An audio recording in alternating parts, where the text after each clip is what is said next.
اللہ اکبر، جس کی والدہ حضرت خدیجۃ الکبریٰ سلام اللہ علیہا یہ ملکۃ العرب کہلاتی ہیں۔ سیدہ خدیجہ ملکۃ العرب کہلاتی تھی، عرب کی ملکہ۔ اور آپ سن چکے ہوں گے کسی تقریر کے اندر کہ سب سے زیادہ پورے مکے میں اگر کسی کے پاس دولت تھی تو وہ سیدہ خدیجۃ الکبریٰ کے پاس تھی، بہت مالدار تھیں۔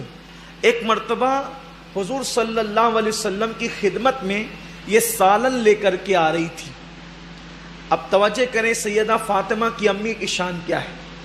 ایک مرتبہ یہ سالن حضور دسترخوان پہ بیٹھے تھے، یہ سالن لے کر حضور کی بارگاہ میں آ رہی تھی، یہ سالن لا رہی تھی۔ ظاہر سی بات ہے حضور کا اپنا گھر تھا، اس گھر میں جہاں کھانا پکتا تھا وہاں سے یہ سالن لے کر کے چلی تو حضور کی نظریں ان پر ہی تھی۔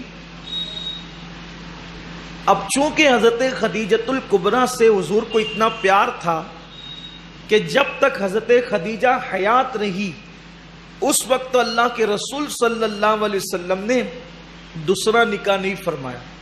دوسرا نکاح تو دور کی بات ہے، دوسرے نکاح کا کبھی تذکرہ بھی نہیں ہوا، دوسرے نکاح کا کبھی ذکر بھی نہیں نکلا۔ حضور کو اتنا پیار تھا حضرت خدیجۃ الکبریٰ سے، تو حضور علیہ السلام کی نگاہ کرم سیدہ خدیجہ پر تھی۔ یہ جلدی سے چاہتی تھی کہ دسترخوان پہ سالن کا پیالہ رکھ دے، جلدی آنے کے لیے ان کا پیر پھسل گیا، پیر پھسل گیا۔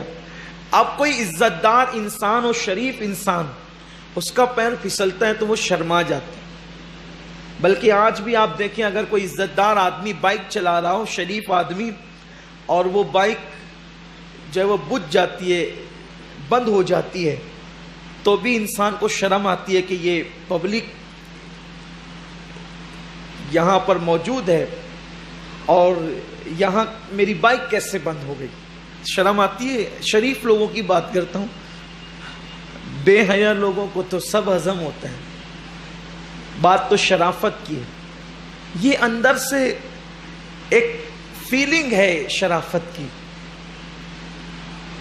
جب آدمی شرافت کی اعلیٰ منزلوں پہ فائز ہوتا ہے تو وہ بہت حساس طبیعت رکھتا ہے۔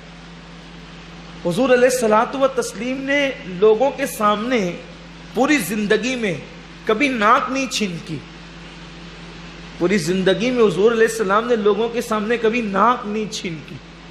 یہ شرافت تھی، حضور کی حیات تھی۔ کبھی لوگوں کے سامنے حضور نے پیر لمبے نہیں کیے، یہ حضور کی حیات تھی، حضور کی شرافت تھی۔ اور طبیعت میں شرافت ہوتی ہے، اعلیٰ ظرفی ہوتی ہے تو آدمی بہت محتاط ہوتا ہے۔ کچھ لوگ تو چلتے چلتے بھی ناک چھنکتے ہیں نا، وہ چلتے چلتے بھی لنگی باندھتے رہتے ہیں، ان کی طبیعت کی بات نہیں کرتا۔ یہ آدمی کا ظرف ہوتا ہے، آدمی کا ظرف۔ شرافت جب عروج پر جاتی ہے تو انسان کا ایک ایک قدم محتاط ہو جاتا ہے، اور اگر اس کی اپنی طبیعت کے خلاف کوئی کام ہو جائے تو اس کو بہت فیل ہوتا ہے، عجیب وہ فیل کرتا ہے۔ ایسے ہی اگر بائک بند ہو جائے تو آدمی کو فیلنگ ہوتی ہے، اور اگر پیر پھسل جائے تو فیلنگ ہوتی ہے، بلکہ کبھی کبھی جو ہے وہ انسان شرما جاتا ہے۔ ایسی ہوا سیدہ خدیجۃ الکبریٰ سلام اللہ علیہا سالن کا پیالہ لے کر کے چلی اور پیر پھسل گیا۔ حالانکہ حضور ان کے شوہر تھے، لیکن جن کے رتبے ہیں سوا ان کو سوا مشکل ہے۔ جن کے رتبے اعلیٰ ہوتے ہیں پھر ان کی سوچ بھی اعلیٰ ہوتی ہے، ان کے مرتبے اعلیٰ ہوتے ہیں تو ان کی فکر بھی اعلیٰ ہوتی ہے۔ تو شرما سی گئی، اور شرما سی گئی تو دل میں خیال آیا پیر حضور کے سامنے پھسل گیا، اب حضور کی بارگاہ میں منہ کیا لے کر کے جاؤں، قربان جائیں۔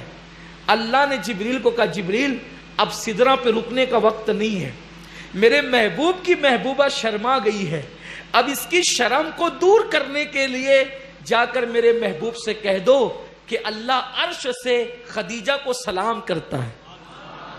تقریباً تھوڑی سی پریشانی آ گئی ہے نا پیر پھسلنے کی وجہ سے، وہ دور ہو جائے۔ قربان جائیں، ادھر حضرت خدیجہ سالن کا پیالہ لے کر کے پہنچی کہ حضور سے کیسے وہ بات کہوں کہ پیر پھسل گیا۔ حضور کہتے ہیں مبارک ہو جبریل آئے ہیں اور اللہ کا سلام آپ کے لیے لے کر کے آئے۔ دیکھیے جس کی ماں کو خدا عرش سے سلام بھیجے اسی کو فاطمۃ الزہرا کہتے ہیں۔